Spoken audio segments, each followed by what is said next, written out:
I have a phrase that I say all the time to my clients and remind yourself of this. Like, if it doesn't serve you, let it go. If it doesn't serve you, let it go. So if you find yourself doing something that is completely toxic or comparing yourself or going down that rabbit hole, like, be like, wait a minute, this isn't serving me. I need to let it go. I need to forget it, and comparison is the thief of joy. And I think if you look at how you're comparing yourself to others, like, why would you take away the feeling of your own accomplishment by looking at someone else's story where you don't know the backdrop? Hey, Nicholle, so happy to have you. Welcome. Thank you. I'm so excited to have this conversation with you today. Me too. So we've actually chatted a little bit before we hit record too, and chatting about entrepreneurship, about business. I'm really excited to have this conversation with you today. But for those who don't know you, can you introduce yourself a little bit? Who is Nicholle in your own words? Well, no, I'm just kidding. So I'll keep it professional. So I am the founder and CEO of Wilcox Financial Group. It's a boutique financial planning firm for women and couples, as well as POW Her House Money Coaching, which is specifically for women entrepreneurs, where we do business coaching, money coaching, and truly, like, both companies, I created them because I wanted to create a space that I didn't see existing, especially in where we are, and really breaking down a lot of the barriers about money, about finance, and closing the gap for women between where they are now, where they want to be, and making it fun. And taking this topic that typically we have anxiety about, we shy away from, doesn't sound super fun and sexy, and like making it a real blast, like making it fun, because the reality is the more that we can gain control and ownership of our money and our ability to keep it, not just earn it, we get to do more of what we want, and we get to help more people. And for most of us, we are impact driven entrepreneurs. And so it's really such a powerful thing to be able to create that space. So that is why I founded the companies and what we're all about and what we do. And I am also the co-author of the book Money Bitch.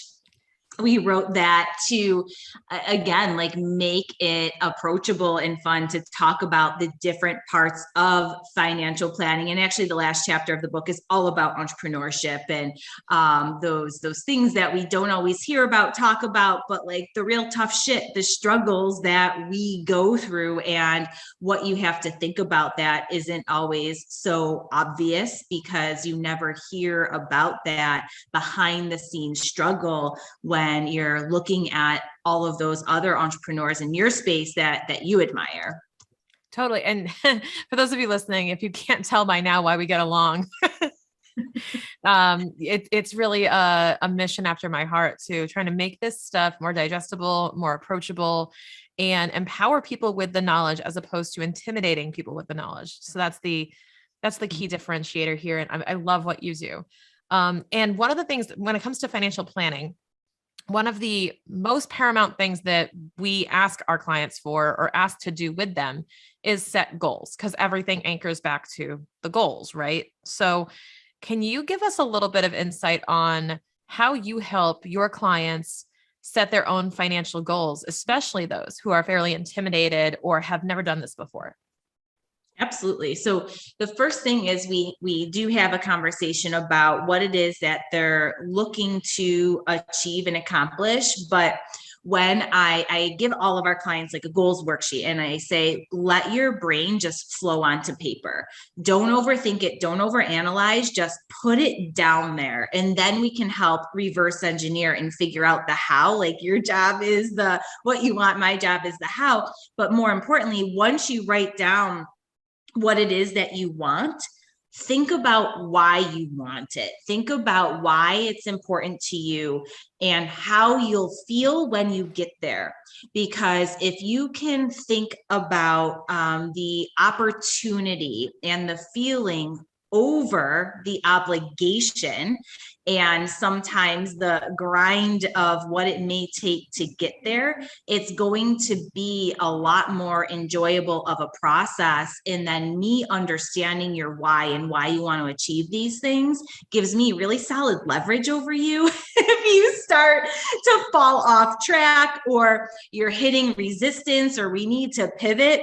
So it's really important. And it's a healthy reminder, because sometimes when we are going through something that we have to change or doing things that we don't naturally want to do or like, understanding that why can really help your mindset shift into getting a little bit obsessed with what you're able to accomplish, what you're capable of achieving, and seeing the excitement in that. Yeah. And I think it's an intimidating process for most people to be asked the question, what are your goals? Right? Because they feel like they have to compile some type of professional, well-organized thought of what their goals are. And I think that most people, including myself, my former self, once I really understood what I was getting at with this, would try to jump to getting the right answer, or try to have a goal that would look good on paper, or a goal that, okay, I want to, like, if I came to you and I said, I want to have $1 million business, what would you say? Why? Why? Why? And that's the thing, is I think that we set goals for ourselves. And I'm guilty of this too. When my coach asked me, what's your goal? And I'll say, I want to hit X amount of revenue. Let's say I want to hit a $500,000 revenue year. He said, why? And I was like, oh shit. Because I feel like I should. And it's like, that's not a good why. So then I realized, I said, well, that's the level at which I can, comfortably pay myself an X amount of salary and do this and do that. It's like, those are your goals. So your actual goal is to be location independent, is to be financially able to do X, Y, and Z, or to even buy a car that you really want. Like, that's not a shameful goal at all. I think that people try to, even with people like us, Nicholle, like they won't give us the real goal. Right. Do you find that? I do sometimes, or they didn't realize that it wasn't a real goal. Right. So I think there's that too, where, I'll talk to clients and they'll tell me what they want, but they're doing it because they think it's what is expected of them, or what they should be doing. And they're not actually digging deeper, looking within and internalizing what it is that they want. And that's a big difference between making it or breaking down and not being able to move forward. So I think that's a big part of it too.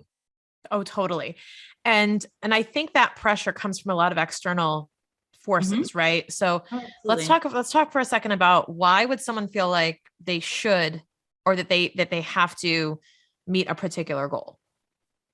So one, I think it is, we are, as in all of us, like myself included, I can get stuck in this and still do, is that we are stuck in this comparison loop all the time.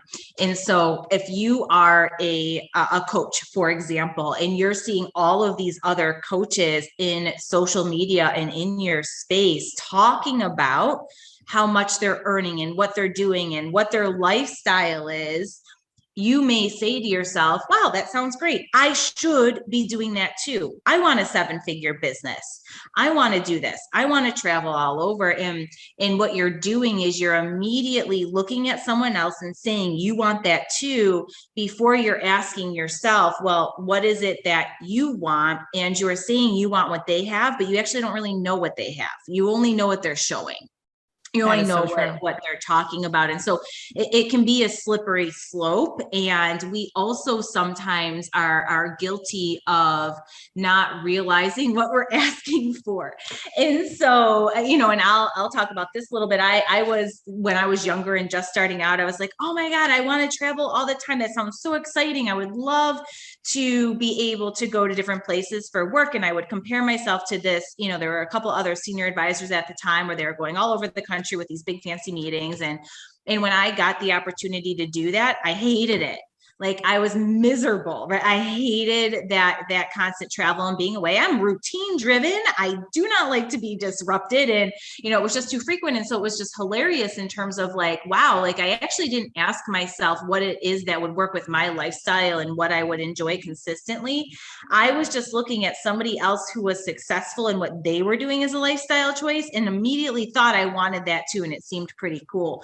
And so, but if I would have dug a little deeper on that, I would have realized that like, wait a minute, Nicholle, like slow your roll. That is not something that would work for you. But we fail sometimes to pause at that and really figure that out too.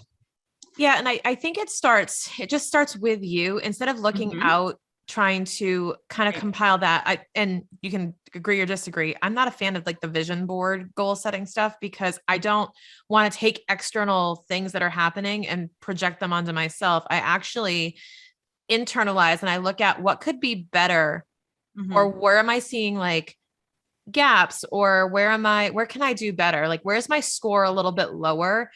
And my goal is to fill that up. Right. So it's more like, oh, my health has been declining lately and I don't feel as healthy as I could be. So I want to do X, Y, and Z as a goal so that I get to here. So I feel this way. Right. As opposed to I weigh this much. Like I want to feel this way. And I think that we tend to go in the other direction. We tend to see, I want that, but it's like, where are you starting? Yeah. Where are you at now? And and believe it or not, a lot of folks, have you seen this with your clients that even with financial or non-financial goals, they actually figure out that they wanted something different once they get the ball rolling and they're moving towards the goal, they either realize that they accomplished it a lot sooner without hitting whatever X metric, Right. or they just pivot altogether and go, yeah, no, actually, I don't know why I thought that. Right. Yeah. Like now that I'm in it, this isn't great. That's not what I thought it was going to be. I want this because they're in the process of figuring out what feels in alignment with who they're becoming and not. And to your point a little bit earlier, Shannon, when you're setting these goals and you're saying whatever it is that you want, and maybe it is to feel better or healthier so that you can perform better for your clients and have energy for work in those long hours, are your daily habits and routines in alignment with that goal you're talking about? And so that is something that I see the ball get dropped on over and over again, is you really have to look at, okay, now that you figured out what you want and why you want it, are you setting yourself up for success daily?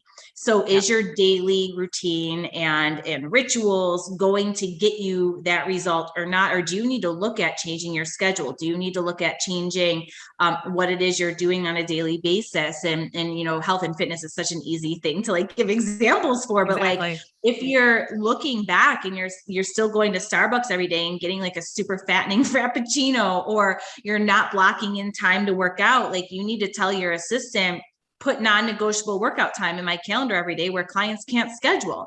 Put, if you can't meal prep because you don't have the time or you don't enjoy it, sign up for a food service and get healthy meals delivered to you. Wherever you're at, you got to meet yourself there, but make sure daily you're doing those things. And same deal with sales metrics or anything else. Like if you're not pivoting or changing your action to achieve that goal is just not going to happen. It's just going to sound really nice. Exactly. I was actually hugely inspired, and I don't know if you've heard of this, but I was hugely inspired by a course I took with Donald Miller. Do you familiar with him and Story Brand? Story Brand. Yep. Yeah. So Donald Miller has a course about there's Hero on a Mission, and there's a few other things. He just released a new book, and there's a course in there that talks about your life plan, like coming up with your life plan. And he actually encourages you to write your own eulogy. He says, write your own eulogy and read it to yourself every morning. Now, I don't quite do that. I did start writing it, but there's a bit of like, once you start opening yourself up to that idea, and once you start actually defining those goals, I actually was insanely inspired about a month ago. I started tracking small habits. I got this habit tracker app, and it, like you're saying, it was, what am I doing to move the needle in these 8 dimensions? Right. So like drink enough water, get a workout in, all the things that, you traditionally think. But then I also added, what did I learn today? What am I grateful for? What did I create today? And stuff like that. So And believe it or not, like to your point, we're talking about business here too. That made me show up as a different business owner, because if I know I'm learning something new every day and acknowledging it, if I'm opening my mind up to these things, and if I'm taking a second to breathe, and I'm actually absorbing content in a healthy way, like saying, check, okay, I've done that, but I'm also creating. There's a bit of that, like action drives results, drives inspiration. And I think that people get caught up in this loop of, I have to do so many of these different things and I have to do them all right now. And we get overwhelmed. Do you find that too? Oh, totally. And I do a similar practice, and every morning when I wake up and every night before bed, I say 3 things that I'm grateful for, because it has helped increase my frequency in terms of reminding myself that regardless of what, a shit show my day may have been, that there are still so many things to be grateful for. And even in that moment, if it is like, I have air in my lungs, I didn't kill my husband, and I'm sleeping in a bed, like those are still things that you can be positive about. But it's important to set that perspective. But I have found that when I stick to those routines, actually, and for me, I want to do something growth oriented each week for my business. So what that means to me is actually just getting uncomfortable. I'm introverted. I don't like going out and going to networking events or like meeting new people, but I force myself to put myself in uncomfortable rooms and spaces. I try for at least once a week, and that drives so much more new energy for my business that it helps me avoid that feeling of like staleness, if that is relatable at all. And so I stay excited about everything, and really pushing myself to change. And then I think when, and you may be able to relate to this, Shannon, and hopefully other business owners too, is that when you're putting yourself in rooms full of other people in the same place as you, if you didn't want to go and you were fighting yourself to get there, you always leave feeling really inspired and high energy. And so it's that feeling too that I found like is the juice that I need a lot of the time to kind of keep going when stuff does feel a little bit like a grind. Yeah, it's almost this weird irony, because the things I least look forward to, like the things that you have to drag my ass out of the house to go to, are the things that I'm like, God, I'm so glad I went to that. Like, and I don't think it's a coincidence. I don't think that's a coincidence, but it's also because I set such low expectations that I walk away going, that was actually not that bad. Because believe it or not, guys, I'm also kind of an introvert, and I would much prefer like a snuggled couch night, like watching Netflix, than going out to a networking event sometimes, but it depends. And I think that what we have to realize is that, it's moving towards our goals in these smaller action steps. It's not just about like speaking on stages, going from 0 to a TED Talk. Like there's stuff in between. You can do smaller things. You can get there. And I wanted to ask too, we're talking a lot about different dimensions of goals, right? Like whether that be putting yourself out there more, or even healthy habits, mental health. But let's talk about the financial side for a second, because I know that that's near and dear to your heart as well as mine. If someone's listening right now and saying, well, how do I build financial habits that will move the needle? Like, what can I do on a daily, weekly basis in these micro steps to get me closer to financial goals? What would you say to that? So my first would be start paying attention. So really understand what it is that's coming and going. So if it's in your business, that's going to be slightly different than your personal life. But either way, you really want to know, and we'll talk business because I think that's relevant to a lot of people listening here, is that you need to understand how much revenue is coming in, what sources that's coming in from, and then outgoing, what are all of your expenses, and paying attention to those expenses and their returns. And so what I mean by that is we get busy a lot of the time as being an entrepreneur, especially if you don't have a big team yet, or it's just you. And it's easy to say yes to stuff that sounds like it's going to save you time, or it sounds like it's going to lift a task off of your shoulders. But what we fail to do sometimes is audit that and say, well, if I am paying $500 a month for X service, what's the ROI on that? What's my return on investment? Am I getting at least $1,000 of revenue out of this or not? Are these people who are working for me worth their weight? Do I need to reorg? Are they efficient? Do we need to streamline? And really taking a look at that and all of your expenses. And then what expenses do you have that are maybe redundant?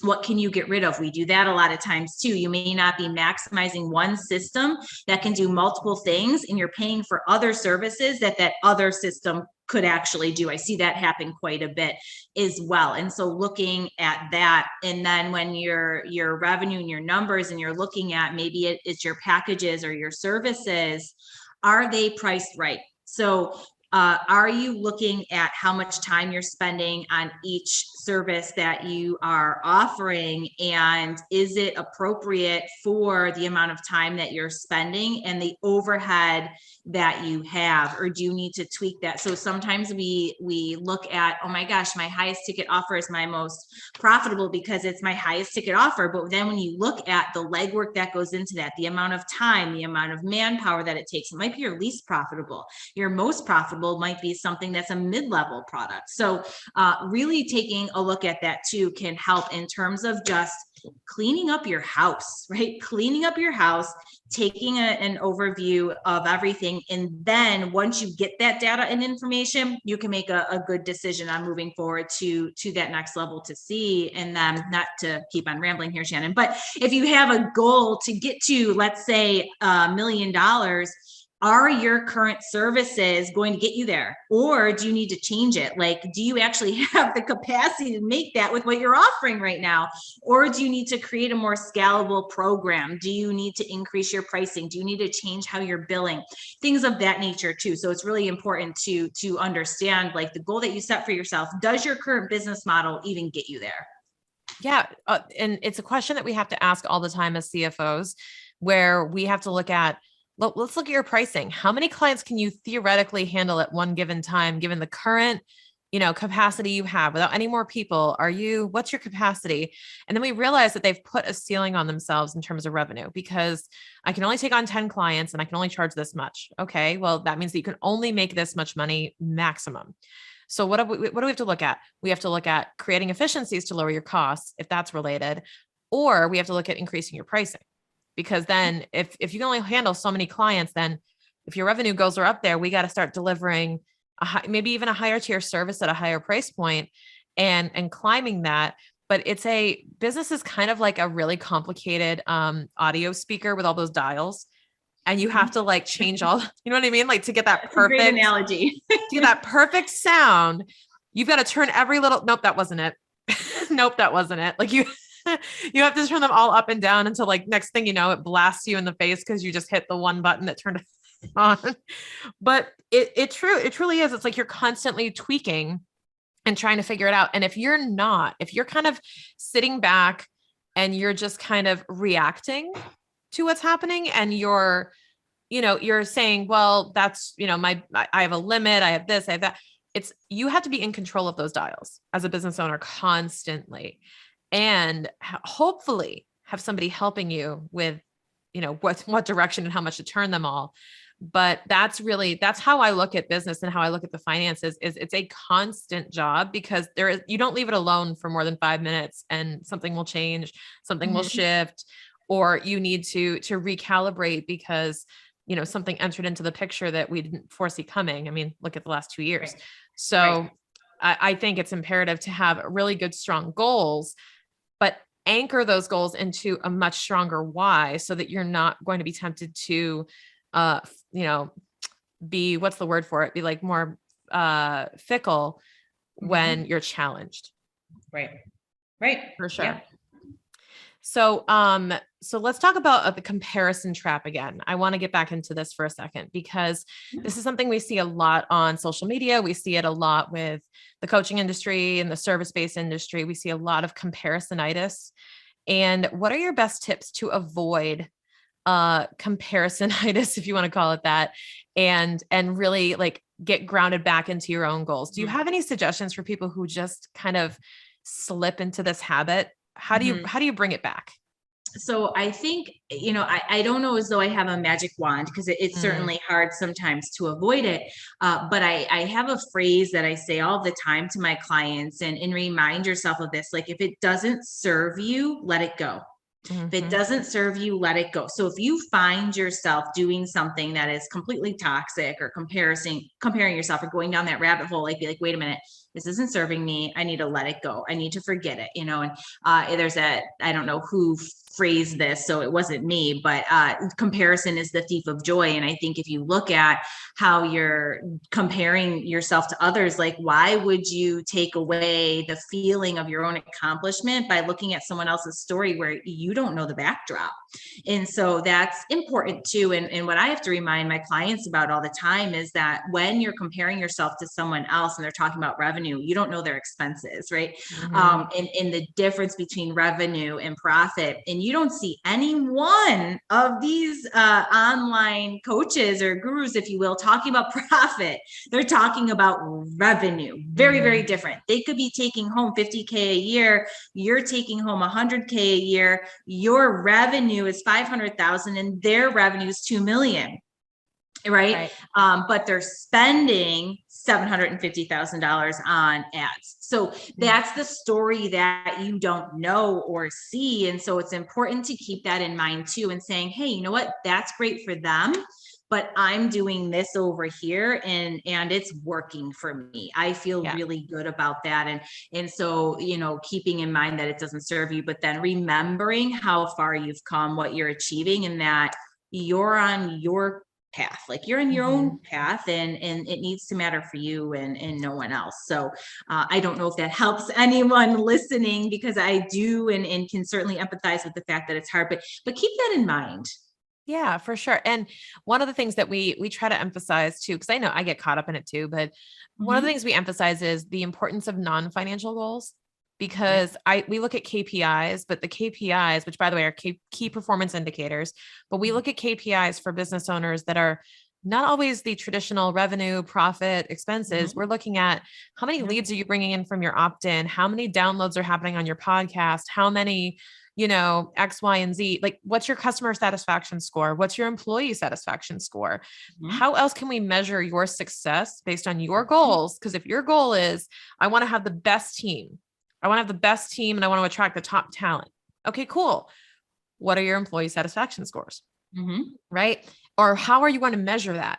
So you really have to go back to the goal, which is not just revenue. But I always ask people, what is your goal? Even in a CFO call, what's your goal? About 750,000. It's like, no. But what really? But they think, and I'm sure you do too, listening, that when I ask that question as an accountant, I'm asking about $1. I'm not. The dollar will get there. But what I'm asking is, what do you want? And what is this business doing to serve you? And you just hit it on the head, where it's like, is it serving you? And I guarantee you, because a coach of mine told me this too. When you make your first 100K, no one throws you a parade. When you make your first $1 million, no one throws you a parade. No one's going to throw you a party. You're going to see it on your QuickBooks and go, oh, and then you're going to be like, I'm going to go for 1.5 now. And you just carry on. Number one, you got to find a way to celebrate, because no one's going to do it for you. Unfortunately, no one's going to show up at your house with like a gift. Which we should, by the way, we should do that. We should start like the Publishers Clearinghouse thing when they show up at your door. But we should do like, how we have baby showers and like bridal showers. There should be like a business shower. Like you every milestone, like when you start a business, when you cross your first $1 million, people come with like, they give you services or something. Like really cool. Other business owners get together and they celebrate. Yes. Yeah. You're still alive. Like you've done it. We need to start that trend, because it would make me feel so much better about myself. So well, imagine, like, otherwise it just feels like nobody cares, but you're like so happy inside, and you're like, who's celebrating that? Yeah. And they always say new levels, new devils. So what would be really kind of interesting is if like you graduated, like you got a box in the mail that was like, congratulations, you're now a 7-figure business owner. Here are some more intense meditations. Here's some more like the newer, like, here's all the problems you're going to have now. And here's some possible cures for Yeah. them. You're really going to need that. Yeah. Like here's an Yeah. employee handbook. You're going to have to hire some people. Here's Mhm. I actually kind of love this idea. What if there was a Mhm. survival kit for every level Yeah. of business? Yeah, which is true. I mean, there should be, because every level you're hitting like new Mhm. problems and new issues, things that you never could have fathomed when you were at the earlier stages. Mhm. And your goals evolve. And I Mhm. think that I want your take on this. So Sure. I tend to, I'm an Enneagram 3 like crazy. And I mention that all the time because it explains a lot about how I approach things. But I tend to have goals, and I used to set goals. And then I stopped setting goals because I wasn't finishing them. And it would make me Mhm. feel guilty, and it made me feel like a failure. And that's like the number one thing I hate is feeling like I didn't do what I was supposed to do. But Yeah. I truly didn't feel a passion anymore and was like, I don't want this to be my goal anymore. Mhm. You know, how do you talk about with your clients, like, I want to change my goal, and unpacking, am I giving up or am I really redirecting? Because that's a really hard thing to grapple with, is feeling like Yeah. this is too challenging and I think I want to change it. But also the guilt for achievers like me who say, but am I giving up? Right. I think it is the delicate dance between calling bullshit Mm-hmm. and the acceptance of also giving yourself permission to pivot. So Mm-hmm. there's a definite difference. So I'm not achieving my goal, I think I'm going to stop. Well, is it you're not achieving your goal because you've realized it's not in alignment with what you want to do, and your passion, your inspiration is taking you in a different direction? So permission to let everything go and go in that direction. Because sometimes we hold on to doing something that we don't love because we feel like, I spent so much time on this, I've invested so much, but like, shit, if it's not working, drop it and move on. That's okay.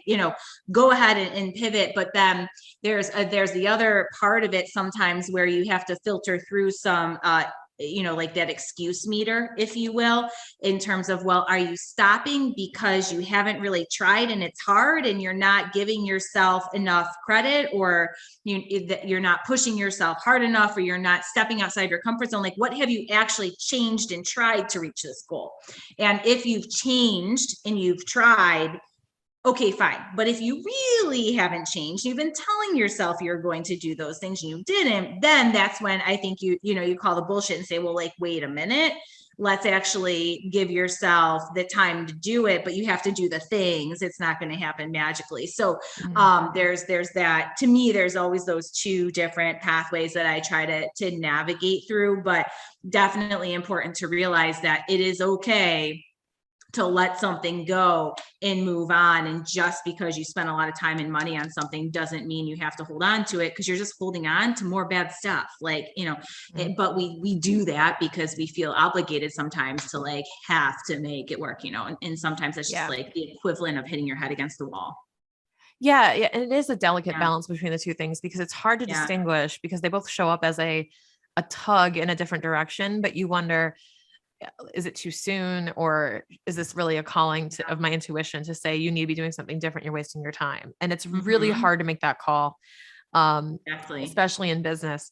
And especially when we've invested so much time, energy, and money potentially into one particular area. I think pivoting in business is one of the bravest things you can do, when you like built up an audience, built up a following, built up a revenue generator, and say, you know what, I'm going to go over here and do this instead. Mm-hmm. and Yeah. take a chance and take a risk. It's so scary to do that. And but I mean, it can be a game changer. Mhm. And you have to look at what lights you up, and if it's not lighting you up anymore, like, it is time. Oh, I totally agree. Yeah. So, so let's talk about a little bit about what you are doing for clients right now. I know you mentioned a few different courses and a vision plan that you're currently offering. I want to Mhm. hear a little bit more about that. And I do have a couple of rapid fire questions for you, which I can start with Sure. those. Um, so Nicholle, what is one investment that you can't live without? An investment I can't live without. Uh, my gym membership. Yeah, it helps me stay sane. I love it. It gives me energy. It helps me be a better human. I love that. I love that it helps me be a better human. That's a really cool byproduct of a gym membership. And I think that's true Mhm. for a lot of people, but I love it worded that way. What did you learn about money that turned out not to be true? Well, I think this is a hard question is what I think. What happened about money that it is it's just a tool. I mean, I learned that money doesn't mean anything. It doesn't make you a bad person. It doesn't make you a good person. It truly like holds no meaning. And I used to anchor certain beliefs to Mm, money. And I've learned that it's nothing more and nothing less than a tool, and it's how you choose to use it for yourself. So that is something that was really important to me, because I used to have fears about someone perceiving me as having either a little bit of money and not being successful, or tying me to having a lot of money in them thinking I think I'm too good or something like that. I got a lot of that from my family, right? Like I didn't come from money, and they would judge me like crazy if I showed up in a nicer car than them. And they, before I even spoke or said anything, they'd say, oh, she thinks she's too good for us. She's not going to come to, want to come to the family party. And it's like, whoa, whoa, whoa, whoa, whoa. So I had this association with like, oh my gosh, like money is making me a bad person. Like, no, the fuck it's not. Like, I work really hard for that. I can buy myself nice things. I can still be humble and human and know exactly where I came from and show up. And I'm just using it as a tool differently than you're using it as a tool. right, right, right. And it makes you, my belief is it always makes you more of who you are. So if you're a generous person, it'll make you more generous because you'll have more ability to showcase these Exactly. traits. And I do really believe that. And I agree with that. That's kind of a mindset of most folks and families. Are you too good for us now? Um, Right. I would say that, Maybe a okay. little. No, I'm just kidding. Uh, Just kidding. and lastly, what makes you feel like a millionaire, Nicole? So what makes me feel like a millionaire truly is my relationship. So if my relationships are going really well and I'm feeling inspired and like I'm making an impact, I feel so wealthy. I feel so wealthy. And so that's so important to me to know that like the girls at the office are really happy and everything is working well, to know that our clients are happy and we're making an impact there. Like when you leave for the day and you had conversations where people were like, oh my gosh, thank you, I really appreciate that, or you helped me with this, and everything is just humming really well, it makes me feel like, wow, like today was a good day. And it's the simple stuff, but like today was a good day. And that to me makes me feel like a millionaire, and the irony in that is it has nothing to do with, going home and driving in your BMW or wearing designer shoes. Like that stuff actually really doesn't matter so much. It's like the feeling that you get of the accomplishments of your day. Mm, I love that too. And I kind of relate to that as well, where it's, what makes me feel like a millionaire is if I can leave someone happier than I found them, or leave it something Yeah. cleaner than I found it, or, better than I found it, then I feel like I can do anything and therefore feel like that. Um, love it. So tell us a little bit about what you have going on and what you have for our listeners to share with them. Sure. So for all of the listeners of the Keep What You Earn podcast, we are offering 20% off any one of our online courses, which the link for those is right in our Instagram bio. So I know that you'll have that, Shannon, in the show notes, but Yep. There's a couple courses there specifically that might be really good for everyone listening. One of them is a business accelerator. It's a really good course that walks you through everything that you need to know if you're just getting started in business, or if you're stuck in business and you need to pivot. So really starting to make you think about what it is that you may need to change to be resilient or revamp. And then the vision course, I know it's so funny that you're like, I hate vision, but this is really truly about taking not the pretty vision board, but actually thinking about who it is that you're becoming, why it is that you want to achieve what you want to achieve, and helping you reverse engineer the action items, how it's going to happen, what you're going to do every day. So that way you're looking at every part of your life and how it integrates. So the personal, the family, your relationships, your health, your business, and how every day are you going to start to change and tweak so that you truly can achieve what you want,